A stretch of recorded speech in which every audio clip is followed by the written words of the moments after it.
Hello wonderful people, Connor Whitmore here again with another video for you on the Nawtystep channel, and today I'm going to be reviewing the new album from Flux Pavilion, WAV or Wave or .wav, .wave. I'm gonna go with Wave, because you know, Wave file and all that. This is the first album since 2015 from one of the biggest names in modern electronic music, Joshua Steele, Flux Pavilion, who for the last half decade or so has been slowly but surely reshaping the concept of Flux Pavilion. In the immediate years after Tesla, very much maintaining the heavy persona that had made him such a big name up to that point, whether it be through collaborations with fellow circus owner Dr. P or Nightmare, Snails, Eliminate, and a load of individual singles to go with that, but at the same time exposing us to a far lighter side of his production that has gained in prominence more and more in recent years. Whether it be more of a glimpse, like the Mo Green collab, or something more definitively delicate, like Fly Away or Cut Me Out. Becoming increasingly experimental with his music, but also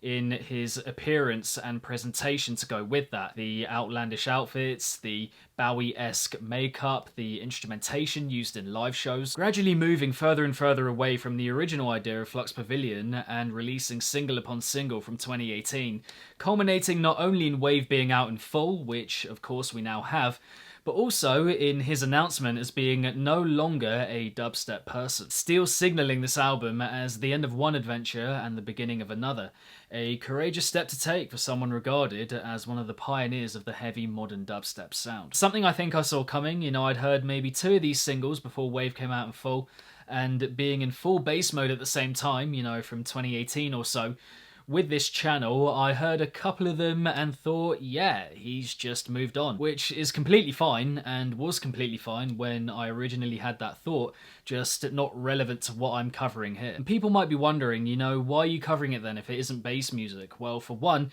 it's an important transitionary album for one of the modern bass music greats, and 2, when that great says they're looking forward to hearing what you think about the collection, you can't exactly turn it down. And having heard the LP in full multiple times now, I can safely say that for what he's trying to do here on Wave, a lot of the execution across the board, from production to concept, vocals and more, is extremely effective. The opening few tunes in particular, which do a really good job of officially announcing the newly formed, freshly packaged Flux Pavilion. The introductory tune, Every Cable Goes Somewhere, is like the cogs of the new Flux Pavilion machine being put into gear, re-emerging from the ashes. Loving the regal feel of this cut, very grand and triumphant, you know, a little bit clunky here and there, but the note choice is brilliant, and it announces the EP really well.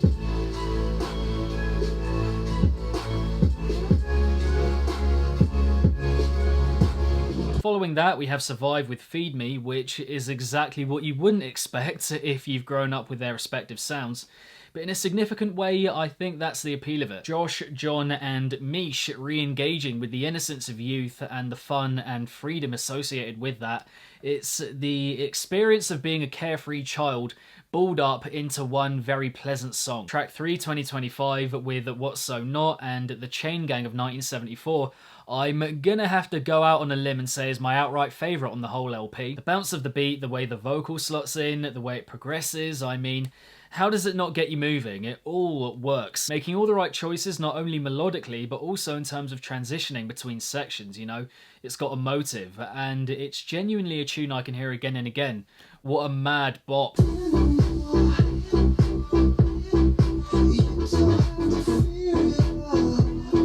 Lion's Cage with Nev capping off a fine opening 4 as the first properly dreamy and ethereal number here, of which there are a few. Even at this early point in the album, I think it arrives at the perfect time, a chance to reflect following quite a statement-making first 3. More beautiful musicality, Nev's vocal giving it a very pure feel, develops really well, and I love how it just washes over you. The flow established in that opening 4 from one track to another, providing a really solid base from which to proceed. The highlights following that, for me, arriving in slightly smaller clusters. Twitterbird, for example, with its very kind and welcoming and caring melody running over the chugging bass line, a really nice, measured feel to it. Losing its way a little bit in the middle, but I love the way it gradually opens up and blooms at the beginning, and it finishes strong too.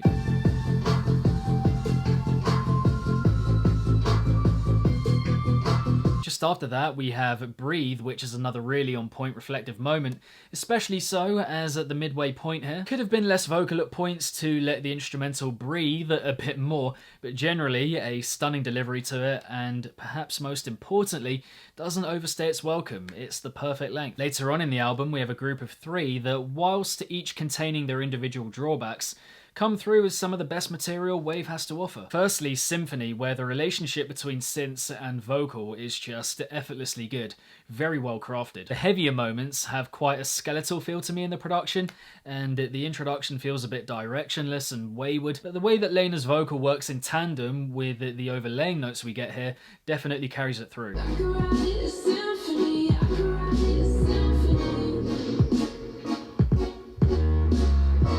The Chime collaboration fall to me is a much needed injection of force and energy into the LP at that moment. Not particularly memorable drop ideas, and I'm not sure the Space Cadet vocal adds much to the tune overall. It's a nice conjoining of styles, and you can hear them both, Flux Pavilion and Chime, clearly working together, and that's great. Also, the electric guitar we get near the end, I really enjoyed that, even if it's just a glimmer.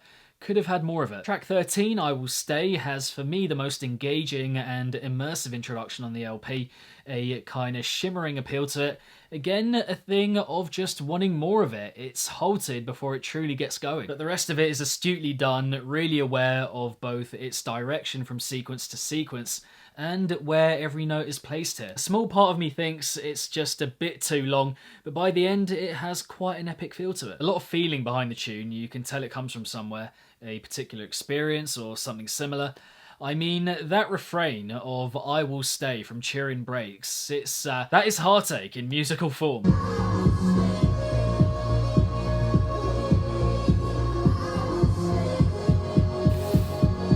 I would also say on top of that it introduces the final leg of the EP really well, the final three, although it's at this point that I'm going to have to shift from the good to the less enthralling on Wave. Multiple tracks here seeming to share the same issue of their focal moments or drops or heavier parts, whatever you want to call them, feeling ineffective on the ideas front, delivering high on euphoria but little on ingenuity. There's a kind of raw melodic power, for example, to Somebody Else, which you don't see much elsewhere on the album, and the vocal from Glinner has become iconic by this point, but the focal moments, whilst free-spirited and hopeful, just don't do very much. They come across as quite static.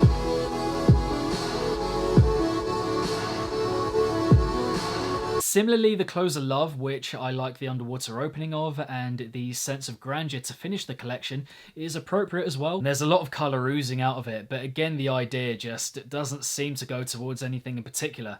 And the snares here just would have to be some of the most jarring on the LP. The biggest offender, however, falling in the middle of the final three, track 15, Endless Fantasy, which just feels like an add-on. Basic ideas, a vocal that isn't particularly memorable compared to others we get here, and I have to be honest, it's tunes like these that don't really add to the LP, and which I feel could have been cut to make for a more cohesive album. Something which I could also say for track 10, You and I, the vocal here from Catacosma having some really lovely moments, you know, some of my favourites on the whole album, but overall seeming a little bit unsure of itself, and the instrumental again, whilst euphoric, feels inactive, like a wall of melodic sound without that much character to it.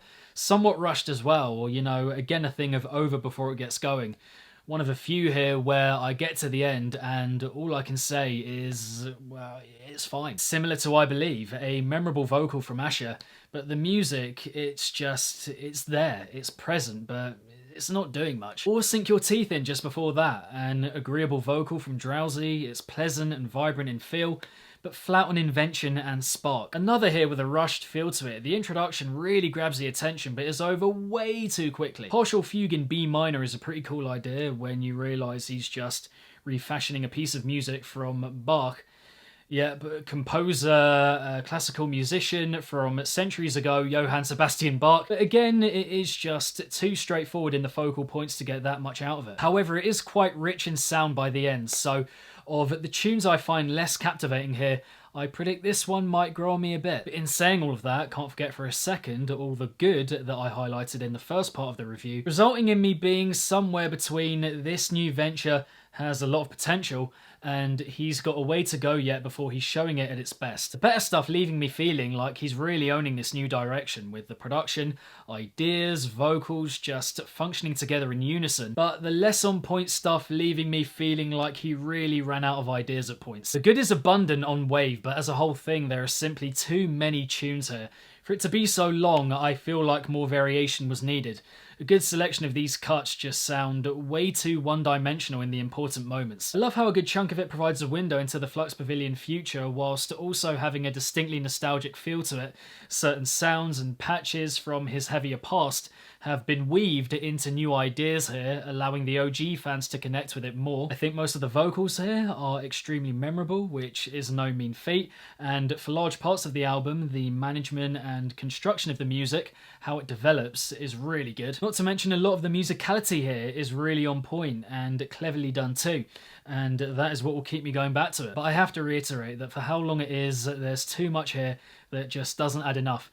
Ample material that feels ordinary without much sticking out to remember, and yeah, just tracks that are kind of making up the numbers here. It is him undertaking a new approach and style for the first time, which I appreciate. Almost like an experiment, a litmus test of sorts, you might say. And it's kind of expected, I think, that the first album won't be a knockout one, and I anticipate that it will grow on me more and more. And I do see the potential, but I think the best is very much yet to come in the newest chapter of the Flux Pavilion journey. But yeah, there we have it. My review of the new album from Flux Pavilion. Wave, wav, wav, whatever you want to call it. I think it's up to interpretation. You know, people call it different things, but yeah, I'm going to go with Wave. Wave, my review. There we go. But yeah, what did you guys make of Wave? Have you even heard it yet? Which track of the 16 is your pick? Drop all of your views, thoughts, and opinions in the comments section down below. But beyond that, subscribe if you're yet to, hit the bell along the way. My Discord and social media accounts are linked below in the description, as well as the new Nawtystep Patreon page, which has been up for around a week or so now. If you want to help the channel grow, reach its full potential, all of that, and get a load of bonus or exclusive content along the way, it's linked below. Check it out, the different tiers and what works for you, and get involved. But yeah, keep it naughty. If it's naughty, then you know, and I shall see all of you legends in the next one. Peace!